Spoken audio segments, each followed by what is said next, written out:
आज के ज़माने में सल्तनत उस्मानिया को भला कौन नहीं जानता है।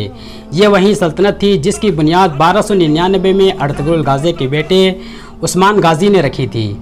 इसी सल्तनत को ही मुस्लिम इतिहास की सबसे ताकतवर और सबसे लंबे वक्त तक कायम रहने वाली सल्तनत भी माना जाता है। लेकिन दोस्तों, आज की इस वीडियो में हम आपको इसी सल्तनत के 5 ऐसे सुल्तानों के बारे में बताएंगे कि जिनको इस सल्तनत का सबसे ताकतवर सुल्तान माना जाता है। लेकिन इतिहासकारों के मुताबिक अगर ये 5 सुल्तान इस सल्तनत में पैदा ना होते तो शायद ये सल्तनत कभी भी इतनी ताकतवर नहीं बन पाती और ना ही इतने लंबे वक्त तक कायम रह पाती। तो दोस्तों, इस लिस्ट में 5वें नंबर पे हैं उस्मान गाज़ी। वहीं उस्मान गाज़ी कि जिन्होंने 1299 में इस सल्तनत की बुनियाद रखी थी। उस्मान गाज़ी के वालिद अर्तुगरुल गाज़ी ने अपनी पूरी ज़िंदगी में अपनी बहादुरी और मेहनत के बलबूते पर तुर्की के लगभग सभी छोटे छोटे कबीलों को एक झंडे के नीचे जमा कर दिया था। उस्मान गाज़ी ने अपने वालिद की मेहनत को बर्बाद ना जाने दिया और वक्त के साथ ही 1299 में एक नई सल्तनत का ऐलान कर दिया था। दोस्तों, उस्मान गाज़ी बिल्कुल अपने वालिद अर्तुगरुल गाज़ी की तरह बहादुर थे।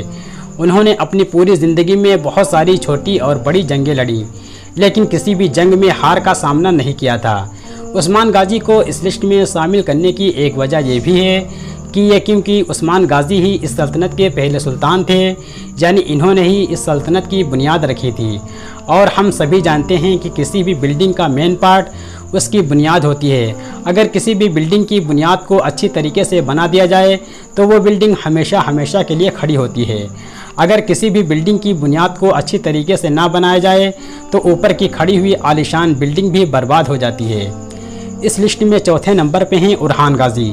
वहीं उरहान गाज़ी न सिर्फ उस्मान गाज़ी के बेटे थे बल्कि सल्तनत उस्मानिया के दूसरे सुल्तान भी थे।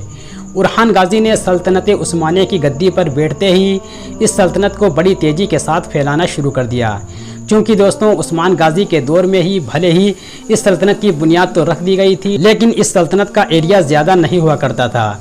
इस सल्तनत के एरिया को सही तौर पर उरहान गाज़ी ने ही बढ़ाया था। उरहान गाज़ी के दौर में ही पहली बार सल्तनत उस्मानिया की फ़ौज यूरोप में भी दाखिल हो गई थी, यानी समुद्री रास्ते से यूरोप के बहुत सारे इलाकों को फतह करना शुरू कर दिया था। साथ ही साथ हम आपको ये भी बताते चलें कि उरहान गाज़ी ही सल्तनत उस्मानिया की वो सुल्तान थे कि जिन्होंने जेनिसरीज जैसी ख़तरनाक फ़ौज की बुनियाद रखी थी।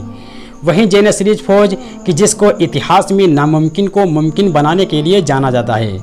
ये उस्मानी सल्तनत की वो ख़तरनाक फ़ौज थी कि जो हमेशा जंग के आखिरी वक्त में तब उतरा करती थी जब ये महसूस होने लगता था कि शायद सल्तनत उस्मानिया अब हार जाएगी, और ऐसे वक्त में ये उतरकर पूरी तरह से जंग का पाशा पलट दिया करती थी।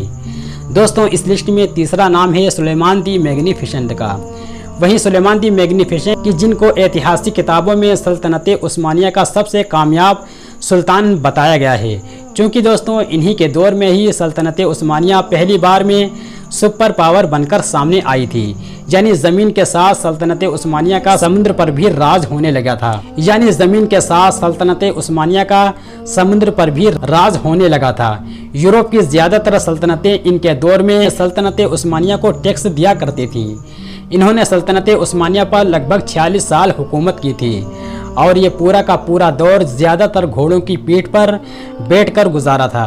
यही वजह थी कि इनके दौर में सल्तनत उस्मानिया की सरहदें यूरोप के बहुत अंदर तक दाखिल हो गई थीं और बदकिस्मती से इनके बाद सल्तनत उस्मानिया को इन जैसा सुल्तान कभी नसीब नहीं हो पाया था। यही वजह थी कि इनके चले जाने के बाद सल्तनत उस्मानिया का यह सफ़र यूरोप में ज़्यादा आगे बढ़ ना सका। दोस्तों, इस लिस्ट में दूसरा नाम आता है सुल्तान सलीम अव्वल का। वहीं सुल्तान सलीम अव्वल कि जो सुलेमान दी मैग्निफिसेंट के वालिद हुआ करते थे, क्योंकि दोस्तों जैसा कि आप लोगों को पहले भी बताया है कि सुलेमान दी मैग्निफिसेंट इनके दौर में ही सल्तनत उस्मानिया पूरी दुनिया के सामने सुपर पावर बनकर सामने आई थी। और साथ ही साथ में आपको ये भी बताता चलूँ कि सुलेमान दी मैग्निफिसेंट के दौर में सल्तनत उस्मानिया की जो सुपर पावर बन पाई थी वो सिर्फ इनके वालिद सुल्तान सलीम अव्वल की ही देन थी, क्योंकि इन्होंने अपनी मेहनत और बहादुरी के दम पर वो कर दिखाया था जो कि सल्तनत उस्मानिया का कोई भी सुल्तान नहीं कर पाएगा। आप इनकी बहादुरी का अंदाज़ा इस बात से लगा सकते हैं कि सल्तनत उस्मानिया का इस एरिया सल्तनत के शुरू के 8 सुल्तानों ने मिलकर जीता था, उतना एरिया तो उन्होंने अपनी पूरी ज़िंदगी में अकेले ही जीत लिया था। यानी उन्होंने अपने दौर में सल्तनत उस्मानिया को दोगुना कर दिया था। यानी इनको जितनी सल्तनत मिली थी इन्होंने मरने से पहले उनको डबल कर दिया था। आपकी नॉलेज के लिए बताते चलें कि इनके दौर में ही मिस्र के साथ साथ मक्का, मदीना और बैतुल मुक़द्दस जैसी पाक शहर भी सल्तनत उस्मानिया में शामिल हो गए थे और यही वजह थी कि इनके दौर में उस्मानियों की यह सल्तनत एक खिलाफत में बदल गई थी। यानी इनके दौर में ही पूरी दुनिया के मुसलमानों ने सल्तनत उस्मानिया की गद्दी पर बैठने वाले इंसान को अपना खलीफा मानना शुरू कर दिया था। उससे पहले उस्मानी हुक्मरानी को एक सुल्तान के अलावा कुछ भी नहीं माना जाता था, लेकिन अब ये सुल्तान के साथ साथ खलीफा भी बन चुके थे। दोस्तों, अब अगर बात करें इस लिस्ट की पहले पोजीशन पर मौजूद सुल्तान की, तो वो कोई और नहीं बल्कि सुल्तान मोहम्मद फातेह थे।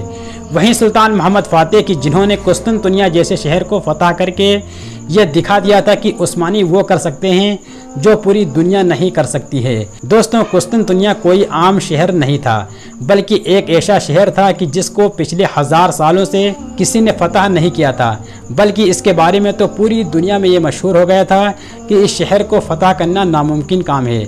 लेकिन आपको जानकर हैरानी होगी कि सुल्तान मोहम्मद फातेह ने इस शहर को सिर्फ 21 साल की उम्र में फतह कर लिया था। इसके अलावा भी सुल्तान मोहम्मद फातेह के ऐसे बहुत सारे कारनामे हैं कि जिनको इस छोटी सी वीडियो में बताना नामुमकिन है। दोस्तों, आज की वीडियो बस इतनी ही। दोस्तों, इस वीडियो को लाइक कर दें, शेयर कर दें और अगर हमारे चैनल पे पहली बार आए हैं तो हमारे चैनल को सब्सक्राइब करके घंटी को दबा दें। अल्लाह हाफिज़।